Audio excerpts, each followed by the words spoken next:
In today's video, we're going to look at a Magic the Gathering cheater, who after cheating for over 6 years, has finally been caught. Introducing today's villain, Biagio Cantone, who goes by the online alias Rudokant. Things seem to be going well for Rudokant, maybe too well, as he made the best result of his life, top 8ing the Four Seasons tournament series in Bologna. He's so proud of himself that he shared his accomplishment on social media. But what he didn't share is the non-stop cheating that got him there. Let's take a look at the action. Combo deck, and deck that really cares about the kind of dropping things on turn 2. Like, it's full of a bunch of 2-drops, whether it's the impulse cards and looting off the top there, you know, the really important enablers like we've got Ruby Medallion or Rawl here. So we're going to see what is actually going to get utilized here on turn 2. Do we have a good enabler to help us?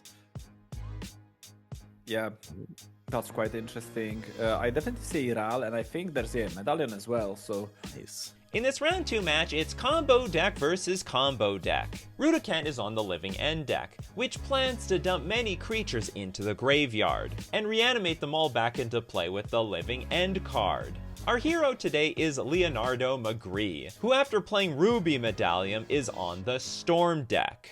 A spell-based combo deck that aims to play as many spells as possible in a turn before winning with a Storm card like Grape Shot, which deals damage equal to the number of spells played in a single turn. But Rudokant has a special plan to stop that Storm deck dead in its tracks. I think there's a Medallion as well, so Nice.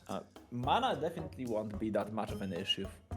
The question is whether we also have enough cards to couple together. Right, to really start going off and chaining things together and make something happen here. Yeah. But so Surveil Land gonna happen for the Living End here. So we're like, this is also this like nice information gathering. Did you catch that? Rudokant cracks his Misty Rainforest to search his deck for a land. He's looking, but then suspiciously pulls the rest of his deck to the front of him to continue searching. After finding a land, he's shuffling his deck, but the top card isn't getting shuffled. It stays in place. After he's done shuffling, he doesn't even present his deck to his opponent for a cut. And that's because he doesn't want his opponent to cut his deck.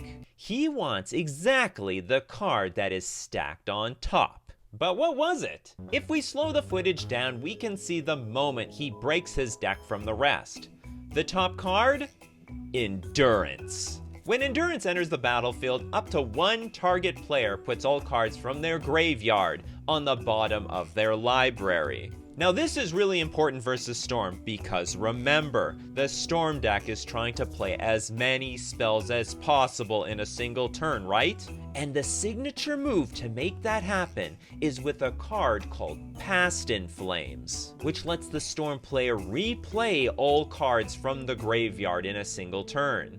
But instead of doubling the downpour, Endurance will remove that graveyard, essentially helping weather this storm. Nice information gathering for both the players to try to really confirm exactly what they're going to be, kind of having to face here right at the beginning here. So debating about what is on top here. So that could also give us that information about it is not one of the, creatures we want to immediately throw in there. It could be a tool that we could be able to utilize here going forward. So.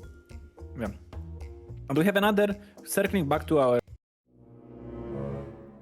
This whole cheat is infamously known as the Vampiric Fetch, named after Vampiric Tutor, which for 1 mana, lets you look through your deck to find a card and put it on top of your deck. But instead of casting Vampiric Tutor, we're just cracking a fetch land and cheating a card on top for the exact same effect. And it wouldn't be the last time our villain tries to pull this off. Getting back to Rudokant's victory speech, the deck is absolutely extreme!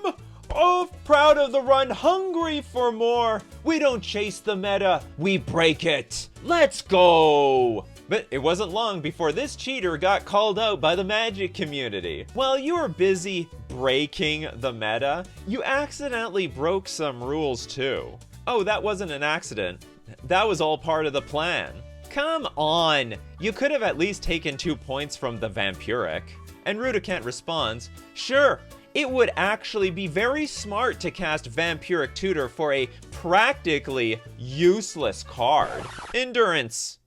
A useless card? Remember when Rudokant fetched out a land with his Misty Rainforest? He didn't get any regular land. He got a Surveil land. When a Surveil land enters play, you get to look at the top card of your deck and decide to keep it on top or put it into your graveyard. Rudokant keeps the Endurance on top. So tell me, Rudokant, if Endurance is such a useless card, why is it that you decided to keep it? He had the chance to dump it right here, but he didn't. That's because it's one of the best cards in the matchup. After Leonardo builds his graveyard large enough, Biagio decides it's time to pull the trigger on his Endurance. Adventurous attack, I think. In the face of Endurance. Right, 3 open mana, and you're just like, let's go. Let's do a check and see, do you have it or not? And yes, the Endurance is there. That's going to be able to shuffle away and put all of those goodies on the bottom here. So all of those resources that the Storm deck was basically setting up for and utilizing up till now that they were hoping to use again with Past in Flames is now put away.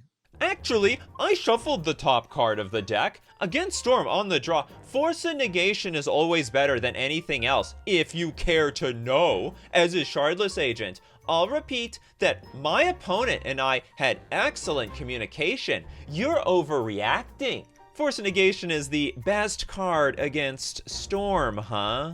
You see, everyone, the cheating isn't over yet. Did anyone pay close attention to how Rudokant cast his Endurance? He starts by cracking a fetch land. Let's take a look.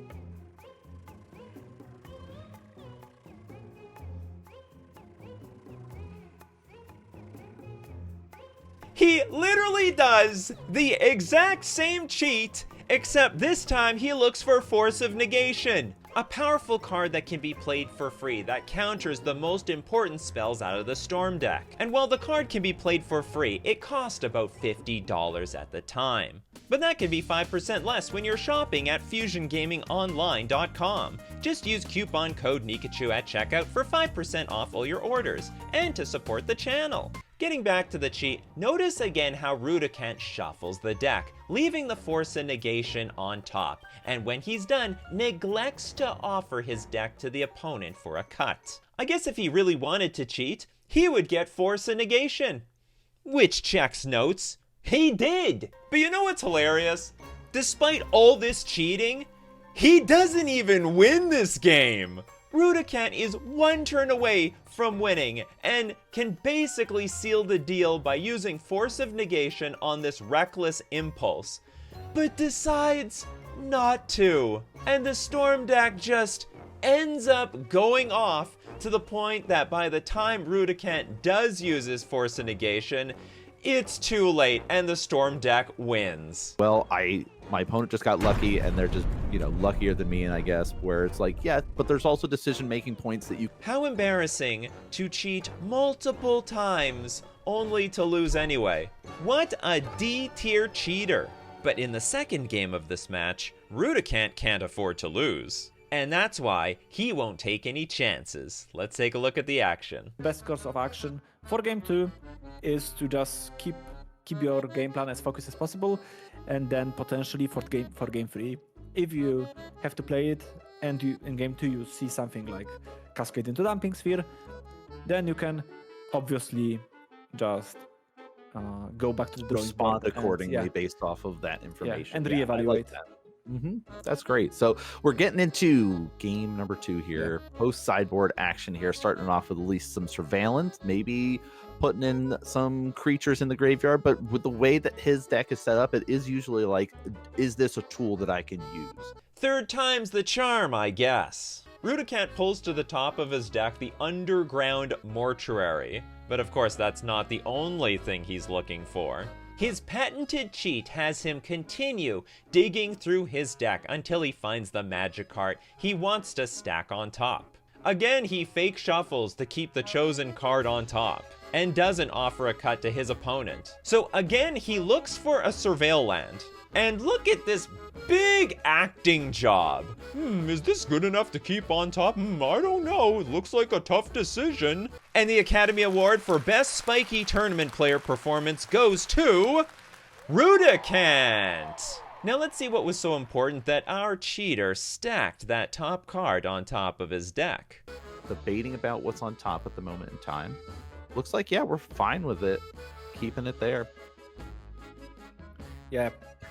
It was Deceit, a very fitting card to have in a cheater's deck.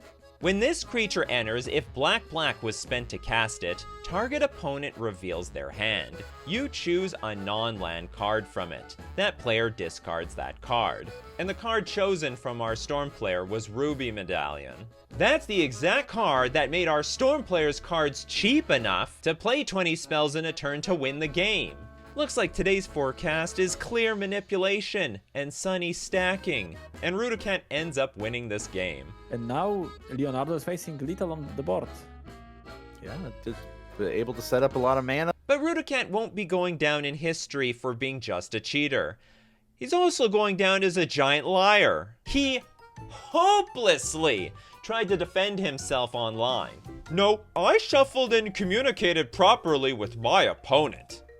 That is a lie. We already know the shuffling is BS. But what about that communication? In all 3 prior cheats, he never offered his deck for a cut. But was it intentional? Or is that just how he always plays? Well, Game 3 revealed the truth. Let's take a look. This matchup involving living and being put on the stack.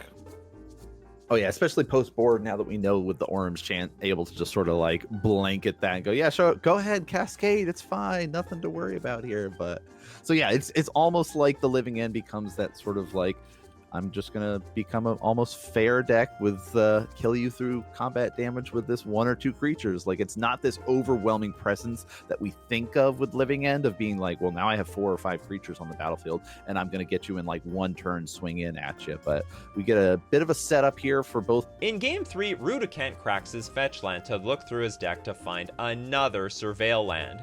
This time, however, he doesn't do any extra searching to stack anything on top. Now he's properly shuffling because the top of the deck keeps moving. And for the first time ever this match, he asks his opponent to cut his deck by pointing at it. So where exactly was all this communication when he was cheating? But do you all know why he's even suddenly playing fair? Pay close attention to this game. Do you see the foot at the bottom left corner? And the hand that pops in at the bottom of the screen? There's even a hand above that keeps track of all the turns that have passed. This match is surrounded by spectators. At the beginning of the match, Rudokant felt safe to do whatever he wanted.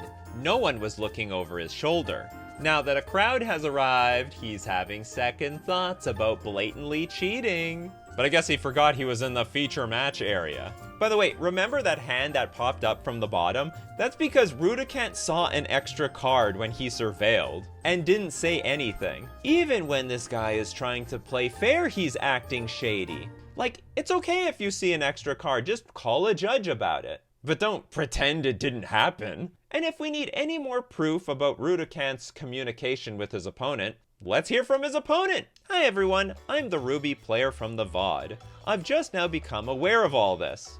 I absolutely made the mistake of not cutting the deck, but it was my first big tournament after some time off and my first ever feature match, so I was pretty excited and worked up.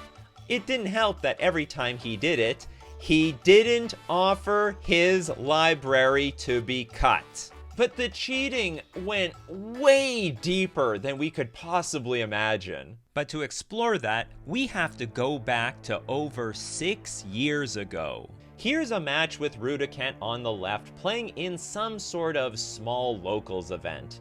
He's playing Through the Breach combo. Use the card Through the Breach to cheat a powerful creature into an immediate attack to basically end the game on the spot. In Game 2, he has none of his combo cards in hand, so let's see how Rudokant plans to assemble this combo.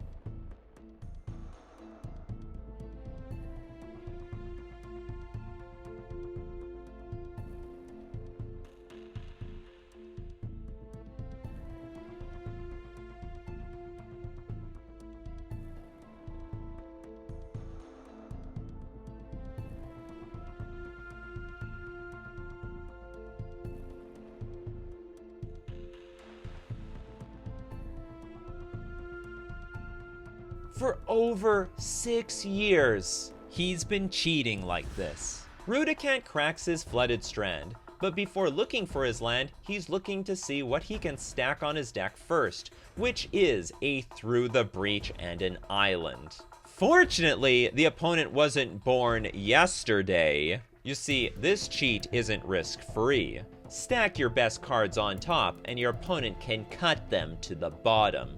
And cuts his opponent's deck to bury the combo card way below the top. Without his combo cards, Rudokant loses this game, and ends up losing this match. So the evidence is overwhelming, and nobody believes Rudokant's lies.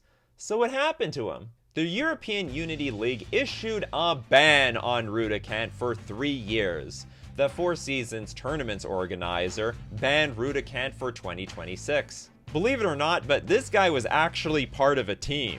An emphasis on was because they kicked him off of it. In my opinion, if you've been cheating for 6 years, issue a 3-year ban for each year cheating. Send him away for 18.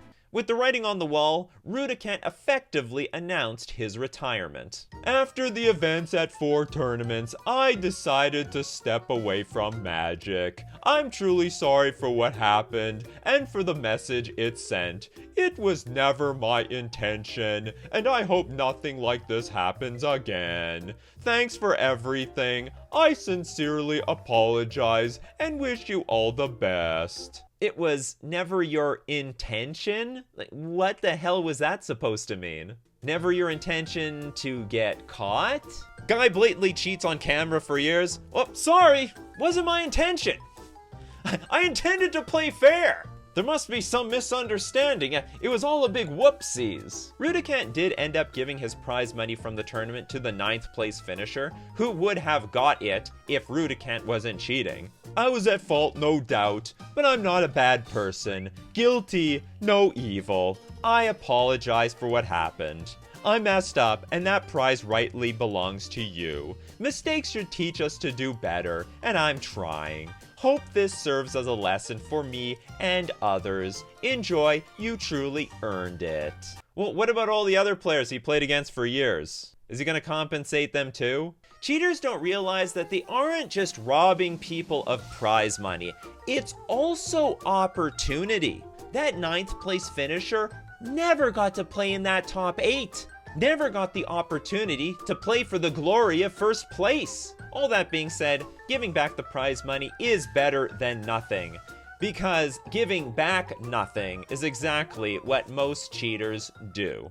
Smash that like button for cheaters getting roasted, and don't forget to subscribe to my channel so you never miss the next cheater getting caught.